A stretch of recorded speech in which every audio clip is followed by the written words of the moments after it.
دا علي ماجد دی. سلامونه ملګرو، شریف الله عارفي یم او په یو نوي ولاګ کې در سره بیا ستاسو په خدمت کې حاضر یم. په دې هیله چې روغ او جوړ به یې او د صحت جامې به مو پر تن وي. دا د علي ماجد ته موږ په لاره یو. په دې ولاګ کې به تاسو ته د علي ماجد په هکله لنډه تاریخچه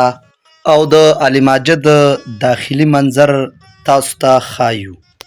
دا د علي ماجد زینه ده او دا د بره ورخیجو چې تر څو تاسو ته د علي ماجد نږدې نه لنډه منظره درته وښایم. نو له موږ سره اوسئ چې تر څو معلومات مو نور هم اضافه شي. که علي ماجد ته نږدې نه وکتلی شي یا د نږدې نه ورشي او داخلي برخې ته، نو داسې معلومیږي چې یو امام او وروسته دوه یا درې کسان ورپسې جمع کې ودرېدلی شي. نو دې نه معلومیږي چې د ډېرو کسانو ظرفیت نه لري. دا دی اوس ور روان یو، په دروازې باندې ورننوځو. داخلي مخامخ محراب ښکاري. دروازه یې ډېره زړه ده، پخوانۍ دروازه ده.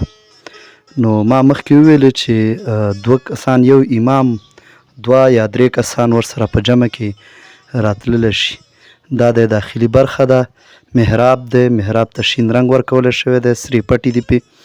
او کړکۍ ده. کړکۍ که څه هم زړه شوې ده، ډېره زیاته وخت نه جومات دی ده او دا تاسو ته ښودلی کېږي. اوس زموږ یو ملګری فضلي واحد زاهد صاحب راغی او هغه ودرېده، یو دوه رکعته لمونځ یې پکې نفل ادا کړه. د فضلي واحد زاهد صاحب نه وروسته نو بیا ما هم خپله پکې دوه رکعته لمونځ ادا کړه چې وخت سره به تاسو ته وښودلی شي. راځم تاسو ته د علي ماجد په هکله یو لنډ تاریخچه بیانوم چې هغه ځینې افسانوي بڼه لري او ځینې تاریخي. ځکه زموږ د ډېرو پښتنو تاریخ چې دی هغه افسانوي شکل باندې دی او نو ځکه هم د علي ماجد په هکله بعضې خبرې داسې دي چې افسانوي دي او ځینې کوم چې تحقیق شوی دی او تحقیق نه وروسته کومې خبرې شوي دي نو هغه بعضې بیا هغه افسانوي خبرې ورسره مخالفت لري. راځئ چې دا تاسو او دا مو تاریخي معلومات. علي ماجد د پېښور لویدیځ خواته پروت دی او د لنډې کوتل ختیځ خواته چې لنډې کوتل نه تقریبا 14 کیلومتره لرې د خیبر د تنګې درې په برخه کې چې دغې تنګې درې ته د سلطان محمود غزنوي په تاریخونو کې سنگ سوراخ ویل کېده. دا دومره تنګه دره ده چې په یو وخت کې به له دې نه یو بار اوښ تېرېدلی شو، دوه اوښان به څنګ په څنګ نه شو تېرېدلی. 960 یا 1000 فوټه د سمندر د سطحې نه په لوړه برخه کې پروت دی. دا ډېر تنګوالی لري، دا تنګه دره، او چې انګریزانو په 18مه پیړۍ کې کله سړک جوړاوه نو دا یې بیا وتراشه او د هغې نه وروسته لږ پراخوالی پیدا کړ. د دې په څنګ کې یو سیند دی، وړوکی خوړ ده چې د باراني اوبو په اساس باندې کله چې باران وشي اوبه پکې ډېرې زیاتې راځي او کله چې باران نه وي نو اوبه پکې بیا نه وي. خوا کې ورسره غونډیګانې دي چې په دې غونډیو د لارې نه به کاروانونه څارل کېدل او کاروانونه کم تجارتي کارونه به چې د کابل نه پېښور او ښکته خواته تله نو د هغې څارنه پرې کېدلی شوې. د علي ماجد په هکله ډېرې عجیبه نادره تاریخونه دي چې ځینې افسانوي بڼه لري او ځینې به د تاریخي لحاظ د تحقیقاتو نه وروسته یو څه اندازه حقیقت ته نږدې وي. د خیبر د افریدیانو باور دی چې د اسلام 4م خلیفه حضرت علي رضی الله عنه همدلته د خیبر غزا کړې ده. هغه کومه غزا چې د خیبر په نوم باندې یادیږي هغه دوی وایي چې دا غزا ده او دلته وایي چې حضرت علي رضی الله عنه پښتنو سره چې په هغه وخت کې دوی یهودیت دین و نو د یهودو سره به دوی جنګ کاوه او جنګ یې ورسره کړی دی. بیا دلته یو جومات جوړ کو، دغه جومات په مانځه باندې ولاړو نو بیا وایي چې د خیبر د اوسېدونکو په دې باندې حضرت علي رضی الله عنه باندې تیږه یا ډبره راخوشې کړله. بیا د هغه ډبره ونیوله، ایسار یې کړه او بیا یې هغه ډبره په جومات کې کېښودله. بله افسانه دا ده چې حضرت علي رضی الله عنه دلته بیا یوې ښځې سره واده وکړه او په عربانو کې به هغه ښځه د خیبرۍ په نامه باندې یادېدله عموما عربو کې دا رواج دی چې چا به د کومې سیمې واده وکړه نو عامو خلکو به بیا هغه سیمې نوم پکې ښوده او غالبا چې دا زمونږ هم د څوک ورته کابلی وایي څوک مختلفو نومونه اخلي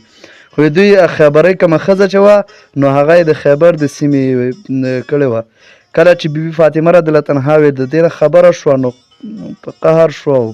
تنده یې تریو شو او په ویښتو کې لاره پیدا شو دا هغه افسانوي خبرې دي کوم چې موږ اورېدلي هم دي او اوري د خیبر د اپریدیانو نه خو تاریخي حقیقت بیا بل شی دی هغه داسې چې 200 کاله پخوا شاید دا جوړ شوی وي ځکه ګوډ تیمور او چې مغولو بابر د خیبر د درې نه چې کله تېرېده نو دوی په خپلو یادښتي کتابچو کې یا په یادښتونو کې د دې مسجد کوم ذکر نه دی راغلی ځکه که چېرته وی هغوی مطلب د ډېرو شیانو ذکر کړی دی نو که چېرته دا موجود وی نو بیا به خامخا ذکر کړی و که هغوی په یادښتونو کې راغلی نو شاید بیا به دا تاریخي هلته خو داسې ویلی کېږي چې دا د تیمورشاه پاچا په وخت کې جوړ شوی و داسې ویل کېږي تیمورشاه پاچا ځکه چې تیمورشاه کله پایتخت د کندهار نه کابل ته را انتقال که نو کابل بیا ژمي کې ډېر یخ و او هغسې امکانات نه وو نو بیا به د ژمي کې بیا پایتخت پېښور ټاکلی و نو بیا به د کاروان چې راته ژمي کې به کله پایتخت انتقال او حرکت به یې کاوه نو بیا دې ځای کې به دوی د مانځه سیسټم برابر کړی او دلته به یې مونځ کاوه ځکه کاروان به پخوا ساده پاچاهي هم و او داسې امن لرونکی هم و تیمورشاه نو شاید د ده په وخت کې دا جوړ شوی وي دا مخامخ یوه قلعه چې درته ښکاري د دې ترڅنګ یو هدیره وجود لري کله چې انګریزانو په 1809 کال کې په افغانستان باندې د دوهم ځل لپاره حمله وکړه نو په دې کې ډېر عسکرو ژوند د لاسه ورکړه هغه عسکر په دې کلا ترڅنګ باندې دفن دي د دې کلا لاندې پوځي نشانونه هم ښکاري چې په تیږو باندې رسم شوي دي دا د انګریزانو د لاس یادګار او د هغوی د لاس نښې دي مخامخ دغه تنګه دره ښکاري او دا هغه تنګه دره ده کومه چې د علي ماجد د ساحه ده او په دې ځای کې علي ماجد جوړ شوی دی د توجه نه مو ډېره مننه ما شریف الله عارفي ته اجازت راکوي د لوی الله په امان